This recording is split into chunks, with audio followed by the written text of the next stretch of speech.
Hi, welcome to my YouTube channel. Today I'm going to talk about high-level Kubernetes architecture. So whether you are a developer or whether you are a DevOps guy or an administrator, it might be useful for you to have an idea of Kubernetes if you're going to manage containerized deployments.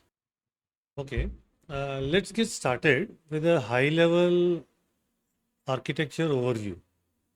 See, this Kubernetes is an open source container orchestration platform that automates the deployment, scaling, and management of containerized applications. See, it consists of two parts, right? The master node and the worker node, right? And the master node is the central control point in Kubernetes cluster. It manages the overall state, making global decisions about cluster management. The master node consists of several components. See, the main thing is API server. The API server is the central component of Kubernetes control plane.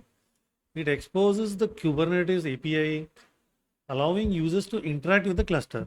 See, any kind of interaction that needs to happen with a cluster needs to go through API, the API server. So, even the interactions that are made through kubectl commands, they are to be done through only API server. So API server is the main thing and it is also the main central point for interactions. Apart from the API server, the master node consists of controller manager. The controller manager runs the set of controllers that manage the cluster state. Each cluster is responsible for a particular task. I mean, the controller is responsible for a particular task. There are replication controllers, there are deployment controllers, there are daemon set controllers. We will go into the details of these things later on, but we'll just have a high level overview now. Apart from the API server and the controller manager, we have schedulers. Now, the scheduler is responsible for assigning pods to worker nodes based on resource requirements, node availability, and other constraints. So, how are the uh, pods assigned to worker nodes? It is done through the scheduler. So, it is not randomly assigned. You have a scheduler that takes into consideration the things like resource requirements and the availability. And then pods are placed on the appropriate node to maintain cluster efficiency. Apart from the API server, the controller manager, and the scheduler, we also have something like etcd. The etcd is a distributed key value stores. So it is used for storing the configuration and the state. Basically, I think it's for the non-sensitive kind of information, right? It is like see, it actually is for the storing of the state of the system, the entire cluster state and all. We will get into the details of these things later on, and it will be much clearer. So to summarize, the master node consists of the API server, the controller manager, the scheduler, and the etcd. These are the points to remember. Apart from this, we had talked like there are two parts, right? One is the master node. Now let's move on to the worker node. The worker node consists of kubelet.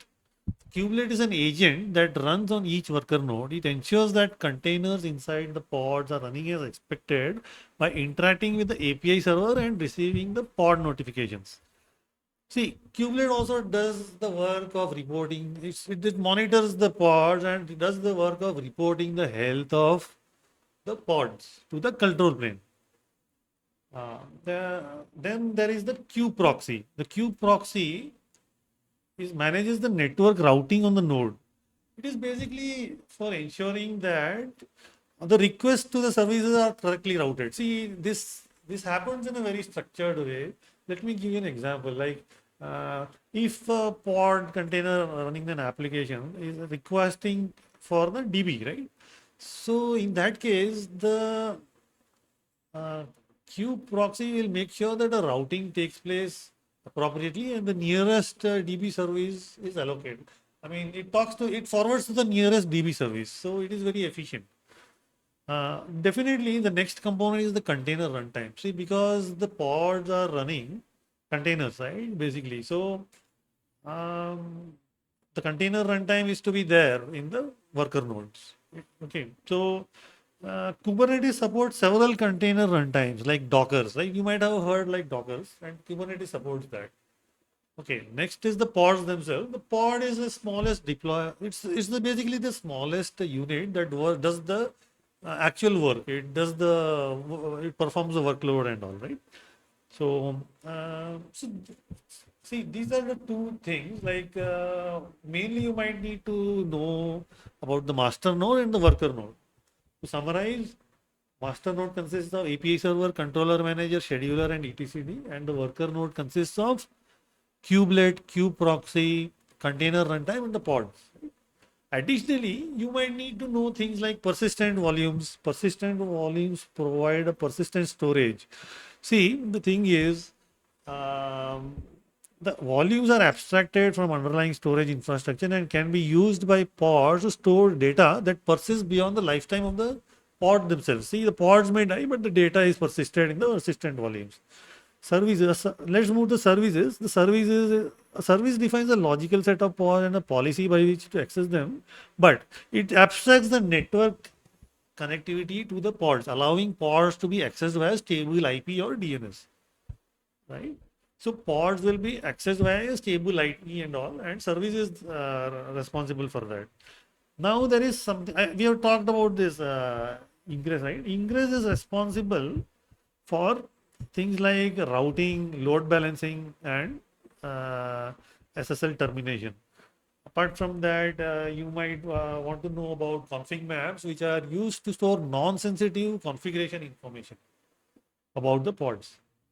Okay, but if there is something like password and all, you have secret. The secret is used to store sensitive information like password, API keys, etc.